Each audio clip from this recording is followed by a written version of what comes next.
Japanese হলো শক্তের ভক্ত নরমের জম্বা। TITP visa এটা হলো আধুনিক সভ্যতার একটা গোলামের বিষয় বা দাসত্বের বিষয়।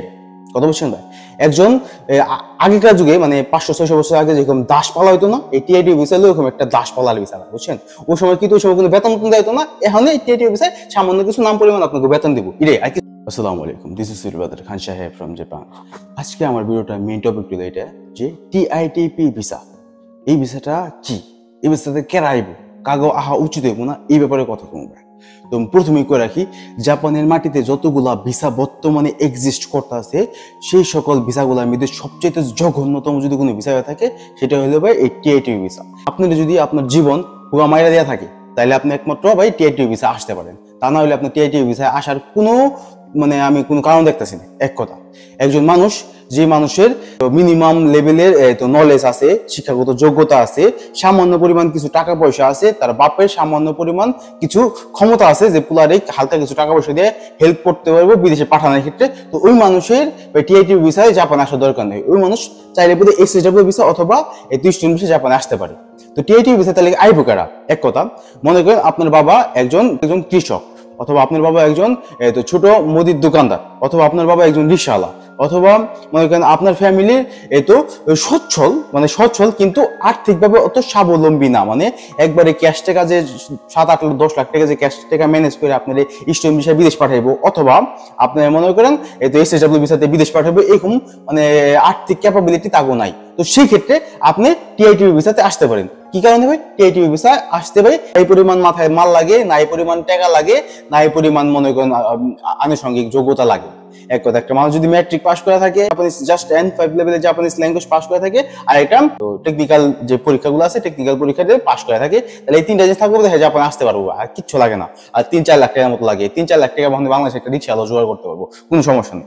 তো এক কথা, আপনার ফ্যামিলি যদি অবস্থা অনেক আর্থিক অবস্থা যদি প্রচুর খারাপ থাকে, তো সেক্ষেত্রে আপনি টিআইটিপি ভিসা আসতে পারেন। কিন্তু ভাই আপনি মনে করেন গ্রাজুয়েশন কমপ্লিট করা একটা পোলা, অথবা আপনি ইন্টার কমপ্লিট করা একটা পোলা, যার বাপের মোটামুটি ক্ষমতা আছে যে 8-10 লাখ টাকা জোগাড় করতে পারবো, অথবা যার বাপের ক্ষমতা আছে তার স্টুডেন্ট ভিসায় বিদেশে পাঠাইতে পারবো, তো সেক্ষেত্রে আপনার ভাই টিআইটিপি ভিসা জাপানে আসার কোনো প্রয়োজন নেই।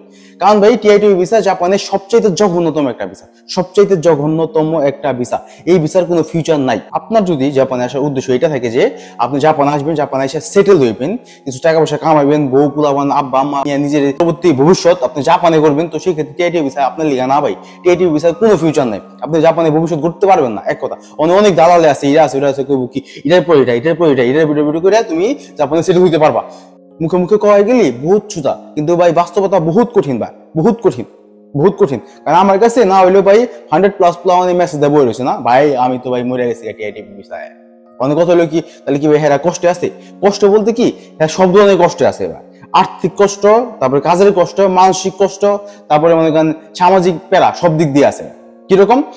একটা ব্যক্তি যখন জাপানে টিআইটিপি ভিসাতে আসবো, তখন সে একটা কোম্পানি আন্ডারে থাকবো, আর সেই কোম্পানি হলো হ্যাঁ শ্বশুর শাশুড়ি ভাই, কথা বলছেন? সেই কোম্পানি হলো হ্যাঁ শ্বশুর শাশুড়ি যদি ভালো হয় তাহলে হ্যাঁ লাইফ ভালো, আর যদি শ্বশুর শাশুড়ি খারাপ হয় হ্যাঁ লাইফ ফেল ভাই। তো এই শ্বশুর শাশুড়ি কিভাবে জানেন ভাই? এই শ্বশুর শাশুড়ি আছে না, 100 জনের ভিতরে 90 জনই খারাপ, এই 10টা লোক ভালো থাকে। যে 10টা লোক ভালো থাকে, এই 10টা লোক ফেসবুকে এমন হল্লা পারে ভাই যে বাকি মানুষ যারা কষ্ট আছে এরা কিছু করে সাহস পায় না, অনেক কিনলে কিছু করে সাহস পায় না। মেন কাহিনীটা এরকম যে আমি সাকিব মনে করেন টিআইটিপি ভিসায় জাপান আইছি, আমি হুকা মারা লয়ে লইছি ভাই, আমার জীবন শেষ। কিন্তু আমি যদি বাংলাদেশে আব্বা আমার ফোন দেওয়া কই আব্বা আমার তো অনেক কষ্ট হইতেছে, আমি পারতাছি না, তখন আব্বা আমার কি করবে জানেন? অমুকের পুলাই পারতাছে, হ্যাঁ পারতাছে, ওরা পারতাছে, এন পারতাছে, তুই পারবি না, তুই তো কুই একটা, তুই কাম করবার চাস না, তুই এটা করবার চাস না, তুই বাংলাদেশে বই দেখাবার চাস, তুই একটা তুই পুরুষ নামের কলঙ্ক, এটা ওটা হ্যান ত্যান করবো, সামাজিক একটা প্রেশার। সেই প্রেশারের কারণে অনেকেই বাপ মার কাছে কেউ সাহস পায় না, বাংলাদেশের মানুষের কাছে কিন্তু সাহস পায় না। এটা হলো একটা সামাজিক পেশা। তারপরে মনে করেন অনেকে টিআইটিপি ভিসাতে 10-12 লাখ টাকা খরচ করে রাখে, জানে না বাংলাদেশ থেকে দালাল করে দিয়েছে, এটা জব ভিসার নাম হয় না, তুতুর গায়ে পড়ছে আয় দেয় হুগা মারা ভিসা। তো ওই ভিসা আয় হানা পরে এই যে 10 লাখ টাকা দিয়েছে ওই টাকা উঠাই দিব, উঠানের লিগে হইলে বোধ তাতে দাঁত কামড়ে এই কষ্টের কামগুলা করে। কি কাম হইতে পারে কষ্ট ভাই? কনস্ট্রাকশনের কাম, মনে করেন বিভিন্ন কাম, যে কোনো রকমের কাম, টিআইটিপির কাম মনে করেন প্রচুর কষ্ট হয়। কারণ কি লিগে জাপানিরা যেমন ভালো তার থেকে বেশি খারাপ হালারা, কথা বলছেন? আপনার যখন চান্স পাবো আপনার বইরা রেখে দিব। এক কথা, আপনার বইরা রেখে দিব জাপান, জাপানিজ মানুষ এত জঘন্য যখন মানে জাপানিজ হলো শক্তের ভক্ত নরমের জম্বা। আপনি তো টিআইটি ভিসা আছেন, আপনি জাপানিজ পারেন না, কিছু পারেন না, আপনি জাপানিজ আইন জানেন না, কিছু জানেন না, তো আপনি নরম আপনার ভরে রেখে দিবে। কথা বলছেন ভাই? জাপানে টিআইটি ভিসায় গত 2-3 বছরে মনে করেন মোটামুটি 8-9 হাজারের উপরে বেশি জাস্ট মামলা হয়েছে ভাই, জাস্ট মামলা হয়েছে, মানুষ গায়েব হয়েছে, মানুষ মরে গেছে, কিন্তু একজন মানুষ মারা গেছে টিআইটি ভিসার লোক না। এত জঘন্য ওয়ার্ক প্লেস এতটা খারাপ হয়, কারণ কি মনে করেন আপনি কিছু পারেন না, এটা পারেন না, আপনার হুবে জাগবো, এটা কর, এটা কর, এটা কর, এটা কর। জাপানিরা মনে করেন যে কি জাতাটা পারে, যারা জাপানে থাকে মানে জাপানিজ বুঝে ভালো করে, হ্যাঁ জানে জাপানিজ কি জাতা জাতে, যারা একটু অসহায় থাকবে। তো সেই কারণে মনে করেন আপনার আমার মতো আপনার মতো পোলাবান যারা কিনা বাংলাদেশে থাকতে জীবনে একটা ভাত নিজের ভাতটা বাইরে খায় নাই, সেই লোক ওখানে টিআইটিপিতে এত কিছু করা পারবো না ভাই, অসম্ভব পারবো না। টিআইটিপি ভিসা এটা যেটা আছে না, এটা হলো ভাই আমি যদি আমার দৃষ্টিকোণ থেকে আমার প্রেক্ষাপট থেকে কই তাহলে দেখে আমি বুঝে টিআইটিপি ভিসা এটা হলো আধুনিক সভ্যতার একটা গোলামের বিষয় বা দাসত্বের বিষয়। এটা কথা বলছেন ভাই? একজন আগেকার যুগে মানে 500-600 বছর আগে যেরকম দাস পালা হইতো না, এই টিআইটিপি ভিসা হলো এরকম একটা দাস পালার ভিসা, বুঝছেন? ওই সময় কিন্তু ওই সময় কোনো বেতন দিতো না, এখন এই টিআইটিপি ভিসায় সামান্য কিছু নাম পরিমাণ আপনাকে বেতন দিব, এটাই আর কিছু না। অনেক করতে পারেন যে টিআইটি ভিসা আসে কি টাকা পয়সা কামাইতে পারবো না পোলামান ভাই, টিআইটি ভিসা আসলে প্রতি মাসে আপনি 1 লাখ টাকা বাংলাদেশে পাঠাইতে পারবেন, কোনো সমস্যা নেই, 1 লাখ টাকা প্রতি মাসে পাঠাইতে পারবেন। কিন্তু প্রশ্ন আছে, প্রশ্নটা কিরকম, আপনি যেই কাম করে টাকা পাইতেছেন 1,80,90,000 টাকা, আপনার সাথে কাজ করে একটা লোক পাইতেছে 3 লাখ, 3.5 লাখ, 4 লাখ টাকা, ঠিক আছে ভাই? তখন ওই 1 লাখ টাকা পাই আপনি যে খুশি রইবেন তার থেকে বেশি বেজার হইবেন, আপনি তার থেকে বেশি কষ্ট পাইবেন। কারণ সেম কাম করে আমি পাইতেছি 1 লাখ টাকা, আমার বন্ধু পাইতেছে বা আমার সাথে কাজ করে ওই পাইতেছে 3 লাখ, 4 লাখ টাকা। এটা হলে এটা দেখলে আপনার কাম করতে পারবেন না, আপনার শরীর আপনার মন থেকে কামের প্রতি আপনার মন থেকে একটা বিতৃষ্ণা এসে পড়বো, ঠিক আছে? তো সেই কারণে আর অনেক কারণ আছে ভাই, কারণ কি এই টাকাই কিন্তু মেন না ভাই। আমার ম্যাক্সিমাম ক্ষেত্রে বাংলাদেশে যারা বাইরের দেশে আহে মেন টার্গেট এটা যে বাইরে সেটেল হইব, কিন্তু টিআইটি ভিসা এসে আপনি সেটেল হইতে পারবেন না, সেটেল হওয়ার কোনো অপশনই নাই, দেয়ার ইজ নো ওয়ে ভাই সেটেল হওয়ার। তো অনেক দালাল আছে এরা কয় যে বাংলাদেশে তো 2 টাকা কামাই করতে পারে না, বিদেশে আইনে লাখ টাকা কামাই আছে, এটা ভালো না?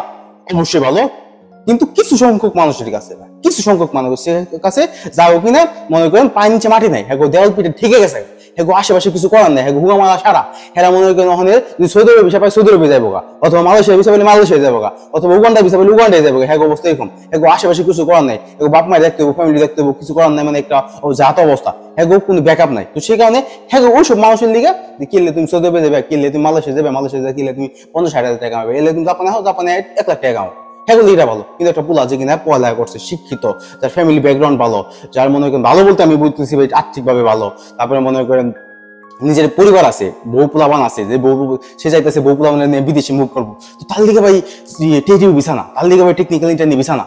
এই ভিসা শুধু নির্দিষ্ট কিছু টাইপের মানুষের লিগে, যারা কিন্তু অতিরিক্ত গরিব টাইপের মানুষ না, অতিরিক্ত হতদরিদ্র মানুষ, তাগর লিগে টিআইটিপি ভিসা যদি আহে তাগর লিগে ভালোই হবে। তারা মনে করেন 3 বছর 4 বছর 5 বছর জাপানে থাকলো, তাই মনে করেন 40-50-60 লাখ টাকা হেরা একত্রিত দিলে হেরা বাংলাদেশে ব্যাগ গেলো, ওই টাকা দিয়ে বাংলাদেশে একটু সুন্দর কিছু করা পারবো, এখন ফ্যামিলিটা দরিদ্র ফ্যামিলিটা একটু সচ্ছল হইতে পারবো, কথা বলছেন না? কিন্তু অনেক যাদের ফ্যামিলি মোটামুটি অলরেডি সচ্ছল, যাদের ফ্যামিলিতে আর্থিকভাবে হামুরিও তো কষ্ট মষ্ট নাই কে, হ্যাঁ কোন দিকে ভিসা নাই, হ্যাঁ তবে টেকাল দিকে বিদেশে যেতেছে না, হ্যাঁ তাইতেছে ভাই বিদেশে সেটেল লেভেল দিকে, আর সেটেল লেভেল দিকে টিআইটিপি ভিসা না, এক কথা ভাই, সেটেল লেভেল দিকে টিআইটিপি ভিসা না, এই ভিসায় সেটেল হইতে পারবেন না, এত সহজ না, বহুত কষ্ট, বহুত কষ্ট। তো সেই কারণে আমি আমার ভাই বেদার বোন বেদারা যারা আছে সবাই এরকম ভাই সব ভিসাতে আসেন জাপানে, টিআইটিপি ভিসাতে আইসেন না। এক কথা, টিআইটিপি ভিসাতে আসলে এত বড় বাসলে বয়ে থাকতে হবে, কিচ্ছু করার নাই ভাই, কিচ্ছু করার নাই। আমি যা কইতাছি কথাগুলো শুনতে খারাপ লাগতে পারে, কিন্তু এটাই বাস্তবতা, এটাই বাস্তবতা, বাস্তবতা মাইনা নেন। এবং যদি আপনার মাথায় একটু মাল থাকে, আপনার যদি পড়ালেখা এডুকেশন ব্যাকগ্রাউন্ড একটু ভালো থাকে, আপনার যদি আর্থিক অবস্থা একটু ভালো থাকে, আপনি মনে করেন 60 টাকা আছে আর 3 টাকা লাগবে, 3 টাকা আপনি জোগাড় করতে পারবেন ভাই, ঠিক আছে ভাই? 3 টাকা দিয়ে আপনি মানে কষ্ট করে আপনি আর 3 টাকা জোগাড় করে স্টুডেন্ট ভিসাতে আপনি আহেন, অথবা এসএসডব্লিউ ভিসাতে আপনি আহেন, অথবা ইন্টারন্যাশনাল সার্ভিস ভিসাতে জাপান আহেন, যেগুলিতে আপনার ফিউচারে কামে দিব, আপনি ফিউচারে সেটেল হতে পারবেন 1 দিন 2 দিন 3 দিন 4 দিন পরে, অথবা 1 বছর পরে, 2 বছর পরে, 3 বছর 5 বছর পরে যাইও আপনি একটা ভালো পজিশনে যাইতে পারবেন জাপানের মাটিতে। এটা হলো আপনার ভাই সাকিব ভাইয়ের পক্ষ থেকে আপনাকে একটা পরামর্শ করতে পারেন বা উপদেশ করতে পারেন, যাই করতে পারেন, সমস্যা নেই। সাকিব ভাই আপনাকে এই পরামর্শটা দিতে লাগছে যে ভাই টিআইটিপি ভিসা আইসেন না, টিআইটিপি ভিসাতে আইসেন না, এই ভিসাতে আইলে ভাই বাস খাইতেই হবে, বাস ছাড়া কোনো উপায় নেই। আজকে সবাই ভালো থাকবেন, ভালো রাখবেন, আর খান সাহেবকে ফলো করবেন। আসসালামু আলাইকুম।